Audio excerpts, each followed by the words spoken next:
It was early morning February 24th, 1989. 20 minutes after takeoff, a cargo door tore from the plane. The captain and crew defied the odds by bringing the crippled Boeing 747 back to Honolulu. 9 people had vanished through the gaping hole in the jet's starboard side. Lee Campbell was among them. So immediately, we just knew. You just feel it, that something terribly, terribly has gone wrong. The National Transportation Safety Board issued its aircraft accident report on June 26, 1990. The conclusion? That the accident was caused by the sudden opening of the improperly latched forward lower lobe cargo door. No, it didn't happen. It didn't happen. Brian Kitaoka was sure the door wasn't improperly latched because he's the guy who latched it. Tried being accused of being the cause of 9 people's death and hundreds of people's traumatic event. You know, being accused, being blamed. I mean, you know, it's a heavy burden to carry. The Campbells weren't buying the NTSB's explanation of what happened. They suspected some sort of electrical problem. And needing to know why their son died and wanting to prevent it from happening again, they did their own investigation. A search across America chronicled by National Geographic. We started at Seattle, across to Chicago, through to Washington, D.C. 2 key events helped them prove their case. First, they swiped a stack of government documents when they were left unattended after an NTSB hearing. Was that stuff valuable? It was incredibly valuable. It had everything, everybody's deposition notes, all the facts, all the letters that had gone out from Boeing to the airlines, all kinds of things that we wouldn't have got otherwise. Then, in the fall of 1990, 2 pieces of the door were recovered from the ocean floor. The latches were still in the locked position. Brian Kitaoka had secured them properly. Finally, in March of 1992, the NTSB issued a new report. The conclusion this time, the accident was caused by a faulty switch or wiring in the door control system. Vindication. That's all I can say, vindication. The Campbells will never get their son Lee back, but their tireless work likely prevented similar accidents from happening. And after finally meeting Kitaoka for the first time, they've got a new, very grateful friend. Unless they pushed it and unless they forced the people to recognize that this is a problem, it wouldn't have changed. I'm Brooks Baer for Hawaii News Now.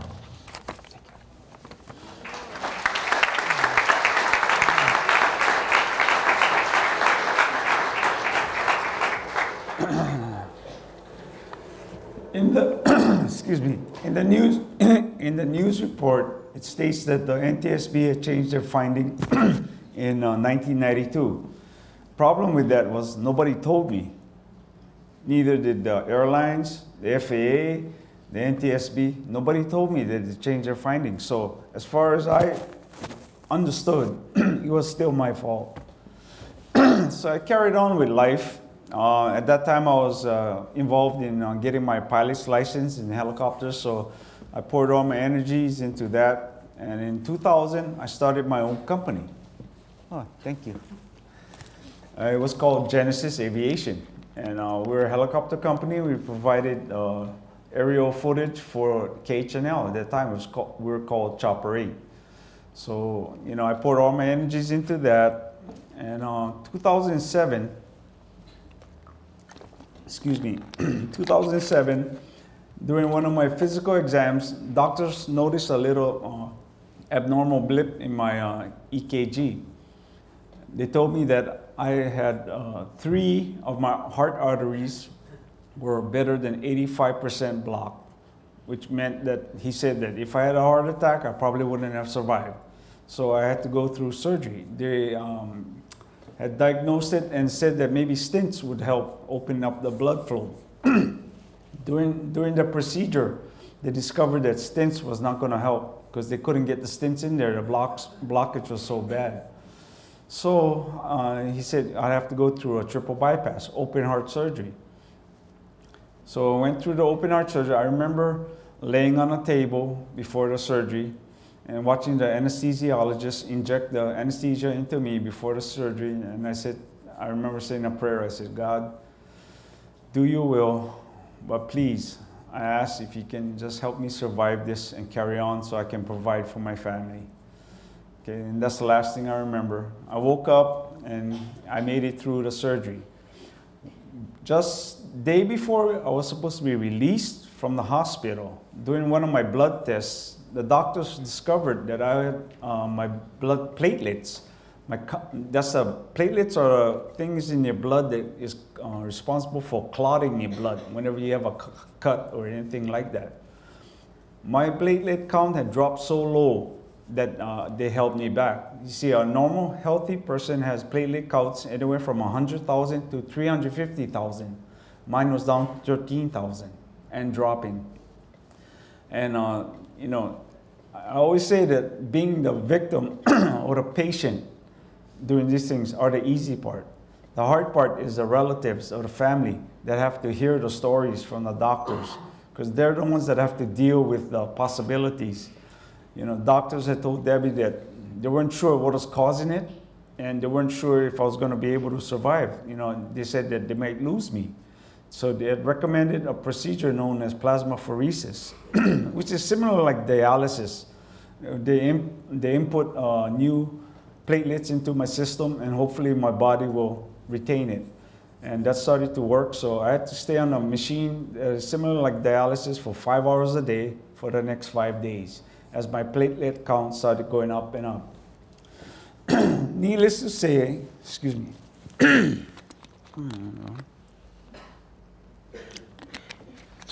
Boy, it's actually coming true. I played a joke on a pastor when he came in. I told him I had laryngitis, I couldn't do my speak. Now it's coming true. But anyway,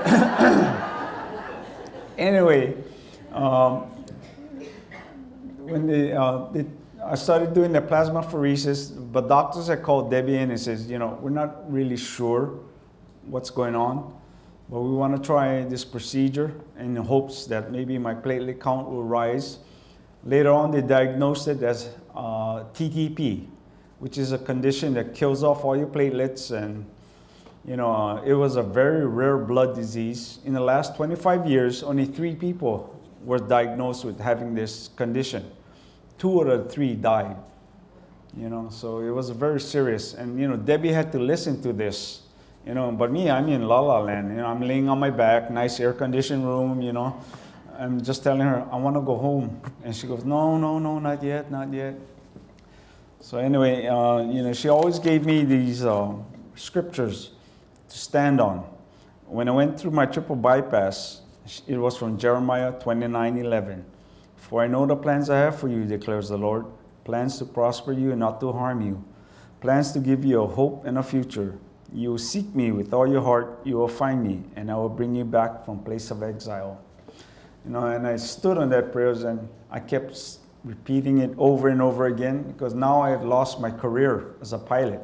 Okay, my medical certificate was yanked. I couldn't fly anymore. I remember sitting in the living room on a couch looking at the Help Want ads. You know, what was I qualified for? Well, look, security guard, warehouse driver. You know, because really, technically, I was only trained to be a helicopter pilot, nothing else. You know, one door closes, another shall open. A phone call rings. You know, it's my good friend who I haven't heard from, my best friend, who I haven't heard for at least 5 years. And he tells me, hey, would you be interested in, you know, managing a company? I said, oh, what do I have to do? He says, oh, not much. All you have to do is just order parts. I said, oh, great. You know, I can do that. So I went, interviewed for the job. They gave me the job. It was a New York-based company, so they flew me up to New York. And I actually got, you know, another interview, and they gave me an orientation. And slowly by slowly, I realized it was just a little bit more than just ordering parts. You know, it's basically was going to be running a company with 33 people located statewide, taking care of all the passenger jet bridges at all the airports.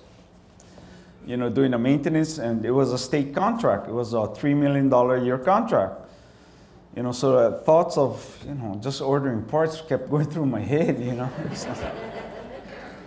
I remember meeting with the CFO, Chief Financial Officer, and he's showing me the contract. It was a 300-page contract, and he told me that I needed to complete a spreadsheet, which was Greek to me, And I looked at it, and it required me putting over 30 inputs every month so they could get a cost analysis of the, company. Ever had that feeling where it's like you just bit off more than you could chew? Well, times that by 10, and that's how I felt after I came back and I was in my living room at 2 in the morning trying to figure out what is what and what is what. And I kept thinking, Jeremiah 29:11. I kept saying it over and over again. I remember being close to tears on the floor at 2 in the morning. Just help me understand this, I have common sense, help me. And all of a sudden, it's like a light switch came on. I started being able to apply everything, and, proud to say that now we're in our 5th year of the contract, Yeah. Praise God.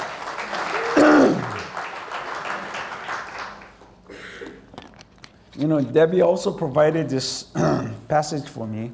It's Proverbs 3:2-5. Trust in the Lord with all your heart, and lean not unto your own understanding. In all your ways acknowledge him, and he will make your path straight. And I kept saying that, and everything has come true, and I've made it through. And you think, after going through all that would be the end of my story, but it's not. Doctors had told me that AME, which is a medical doctor for the FAA, had said to me there was a good possibility I could actually get my license back, my medical back, because I didn't have a heart attack. I had a triple bypass, but not a heart attack. So I said, oh, really? He said, yes.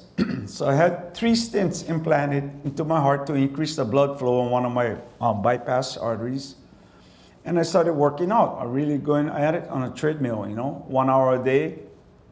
And I was doing really good. I did the FAA exam, and doctor said, oh, it looks good. You're on your way.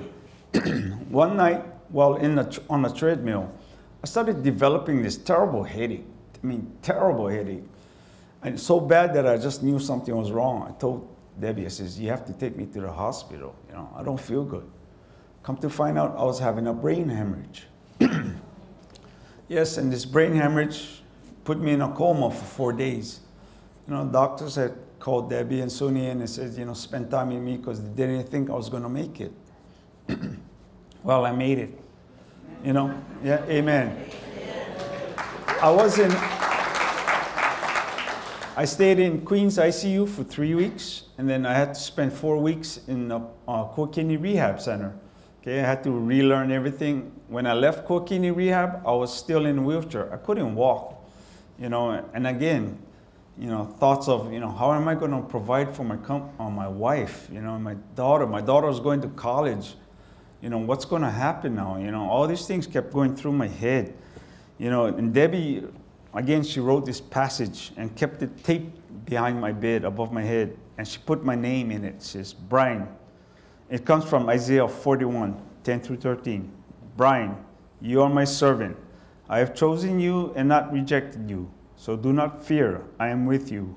Do not be dismayed, for I am your God. I will strengthen you and help you. I will hold you with my righteous right hand. Those who hope in the Lord will renew their strength. They will soar on wings like eagles. They will run and not grow weary. They will walk and not be faint.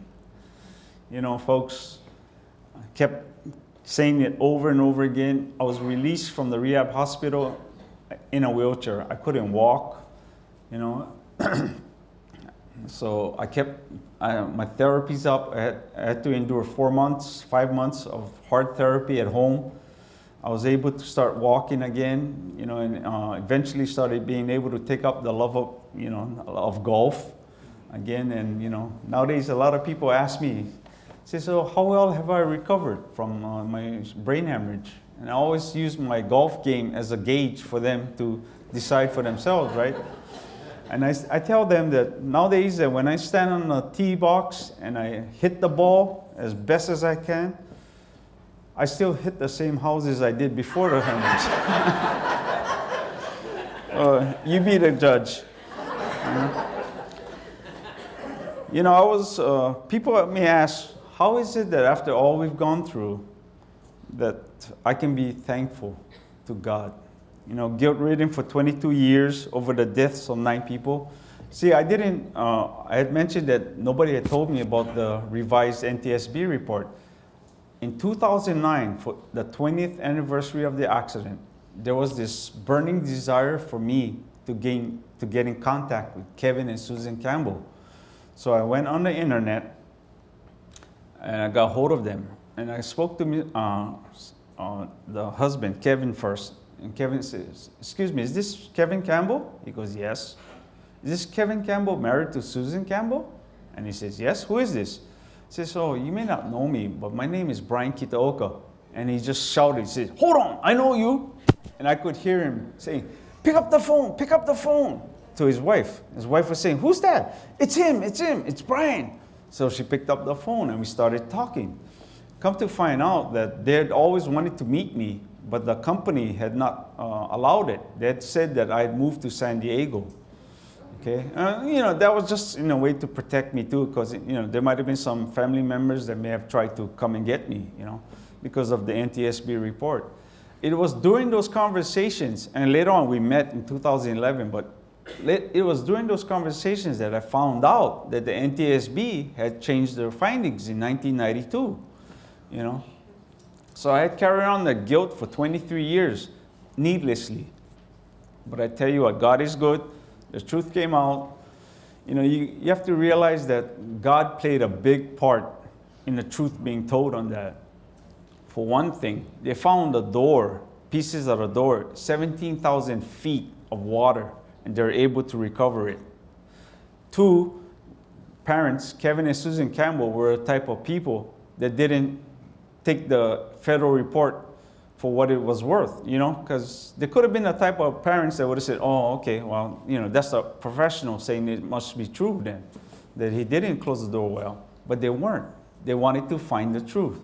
And it was the combination of all those things, I believe, in God's hands that he made them pursue it. And that's how the truth was come to be. But you know, for 22 years, I had the guilt of the deaths of 9 people. I went through a triple bypass. I had a rare blood disease that almost killed me. I lost my career as a pilot and my business due to my health. I suffered a brain hemorrhage. Doctors had called my family in to say goodbye because they said I wasn't going to make it. I was in a coma for 4 days. Doctors were unsure of my mental capacity if I pulled through. I spent 3 weeks in ICU, 4 weeks in a rehab hospital, 5 months of home therapy where I had to learn the basics, you know, things that we take for granted. And you may wonder, how? Well, let me tell you. The truth regarding the true cause of the cargo door opening could have not been discovered, but it was, and I was exonerated and freed from all that guilt. When I had the triple bypass, I could have died. I didn't. When I developed TTP after my heart surgery, I could have died. I didn't. When I had the brain hemorrhage and was in a coma for 4 days, I could have died. I didn't. I could have been left with a hardened heart because of not being able to fly anymore, having lost my childhood memories or things